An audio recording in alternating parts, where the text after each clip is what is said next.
Friend, તો તમારું સ્વાગત છે મારા રસોડામાં. તો અવનવી વાનગી જોવા માટે ચેનલને સબસ્ક્રાઈબ કરો. જો મારો વિડીયો ગમે તો વિડીયોને લાઈક કરો, શેર કરો, કમેન્ટ કરો. બાજુમાં રહેલ બેલ આઇકનને દબાવો, તેથી નોટિફિકેશન તમને રોજ મળતું રહે. આજે હું તમારી સાથે શેર કરીશ વડાપાવની રેસીપી. તો ચાલો શરૂ કરીએ રેસીપી. વડાપાવ બનાવવા માટે મેં 5 નંગ મોટી સાઈઝના બટેકા બાફી અને તેને મેશ કરી લીધા છે. 2 કપ ચણાનો ઝીણો લોટ લીધેલો છે, જે આપણે રેગ્યુલર ચણાનો લોટ વાપરતા હોય તે લોટ લીધેલો છે. પહેલાં આપણે બેટર તૈયાર કરી લેશું. તો આપણે આ કાચના બાઉલમાં ચણાનો લોટ એડ કરી દેશું. લોટમાં આપણે સ્વાદ પ્રમાણે મીઠું એડ કરશું. 1 ચપટી હળદર પાવડર એડ કરશું. આપણે તેમાં થોડું થોડું પાણી એડ કરતા જાશું અને આપણે બેટર તૈયાર કરી લેશું. તો બેટર આપણે સારી રીતે મિક્સ કરી લીધું છે. તેલમાં જરાય મમરી ન પડે તેના માટે આપણે બેટરને 2 મિનિટ ફેટી લેશું અને તેમાં લમ્સ ન રહે તેનું ધ્યાન રાખવાનું. આપણે સોડાનો ઉપયોગ જરાય નથી કરવાનો. બેટરને 10 મિનિટ રેસ્ટ આપી દેશું. ત્યાં સુધીમાં આપણે વડાનો મસાલો તૈયાર કરી લેશું. વડાનો મસાલો બનાવવા માટે 1 ચમચી તેલનો ઉપયોગ કરશું. આદુ, મરચું, લસણની પેસ્ટ ક્રશ કરેલી તો આપણે તેને એડ કરી દઈશું. તો આદુ, મરચું, લસણની પેસ્ટને આપણે સારી રીતે તેલમાં સાંકળી લેશું. એમાં આપણે નાની 1 ચમચી જેટલો હળદર પાવડર એડ કરશું. 1 ચમચી ધાણા જીરું પાવડર એડ કરશું. અડધી ચમચી કશ્મીરી લાલ મરચું પાવડર એડ કરશું. સ્વાદ પ્રમાણે મીઠું એડ કરશું. 1 ચમચી ખાંડ એડ કરશું. અડધી ચમચી ગરમ મસાલા પાવડર એડ કરશું. મસાલાને આપણે સારી રીતે મિક્સ કરી રોસ્ટ કરી લેશું. 1 લીંબુનો રસ એડ કરશું. મસાલા આપણે સારી રીતે રોસ્ટ કરી લીધા છે, તો તેમાં આપણે બટેકાને એડ કરી દેશું.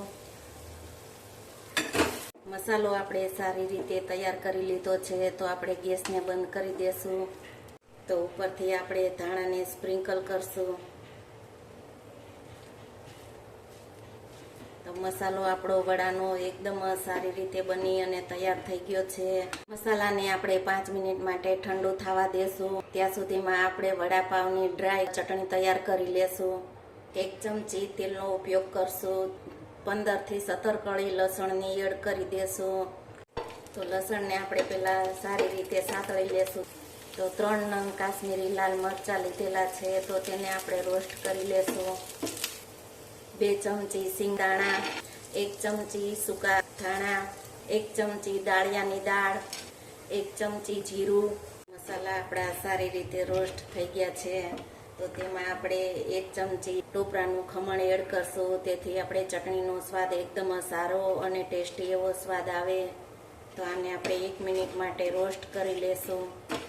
મસાલા આપણા સારી રીતે રોસ્ટ થઈ ગયા છે, તો તેને હવે આપણે ઠંડા થવા દેશું. ઠંડા થઈ જાય ત્યારબાદ તેને આપણે ક્રશ કરી અને ચટણી તૈયાર કરી લેશું. મસાલા આપણા ઠંડા થઈ ગયા છે, તો તેને આપણે ક્રશ કરી અને ચટણી તૈયાર કરી લેશું. તો તમે જુઓ છો કે આપણે વડાપાવની ડ્રાય ચટણી એકદમ સારી રીતે પરફેક્ટ તૈયાર થઈ ગઈ છે. ચટણીને તમે સ્ટોર કરી શકો છો. 20 દિવસ, મહિનો ત્યાં સુધી તમે આ ડ્રાય ચટણીને તમે સ્ટોર કરી શકો છો. વડાપાવ સાથે આપણે એકદમ ટેસ્ટી ચટણી બનાવશું. તો ચટણી બનાવવા માટે મેં ફુદીનો લીધેલો છે, અડધી વાટકી જેટલો ફુદીનો, અડધી વાટકી ધાણા લીધા, 1 ઇંચ આદુનો ટુકડો, 1 નંગ લીલા મરચાંના ટુકડા, અડધી ચમચી ખાંડનો ઉપયોગ કરશું. 1 ચપટી મીઠું એડ કરશું. અડધા લીંબુનો રસ, તેમાં આપણે અડધી વાટકી પાણીને એડ કરશું. ચટણી આપણી એકદમ સારી એવી બની ગઈ છે. તમે જોઈ શકો છો કે આપણી ચટણી એકદમ સારી એવી અને ટેસ્ટી. મસાલો ઠંડો થઈ ગયો છે, તો તેના આપણે વડા તૈયાર કરી લેશું. તો વડાની ગોળી આપણે આ રીતે બધી એક સરખી બનાવી અને તૈયાર કરી લીધી છે. હવે તેને આપણે તળી લેશું વડાને. બેટરને 10 મિનિટ થઈ ગઈ છે, તો આપણે તેને ચેક કરી લેશું. તો બેટર એકદમ સારું એવું સેટ થઈ ગયું છે અને એકદમ સારી રીતે ફૂલી ગયું છે. તમે જોઈ શકો છો. બેટર આ જ રીતનું તૈયાર કરવાનું અને આટલું થીક રાખવાનું. સાવ પતલું કરશો તો વડા સારા નહીં બને. આ રીતે ચમચામાં રબરની જેમ પડે તેવું આપણે બેટર તૈયાર કરવાનું છે. તો જો આ રીતનું બેટર હશે તો વડા એકદમ સારા એવા બનશે. તેલ આપણું સારું એવું ગરમ થઈ ગયું છે તો આપણે વડાને તળી લેશું. તો વડા આપણા એકદમ સારી રીતે તળાઈ ગયા છે. તમે જોઈ શકો છો. વડાનું પડ છે તે જાડું હોવું જોઈએ. પાવના વડા એકદમ સરસ ક્રિસ્પી હોવા જોઈએ. વડા ક્રિસ્પી થાય તેવા આપણે તળાવા દેશું. તો તમે જોઈ શકો છો કે વડા આપણા એકદમ સારી રીતે તળાઈ ગયા છે. પાવને આપણે રોસ્ટ કરી લેશું. અડધી ચમચી તેલ એડ કરશું. તમે તેલની જગ્યાએ બટરનો ઉપયોગ કરી શકો છો. તો મેં તેલનો ઉપયોગ કરેલો છે.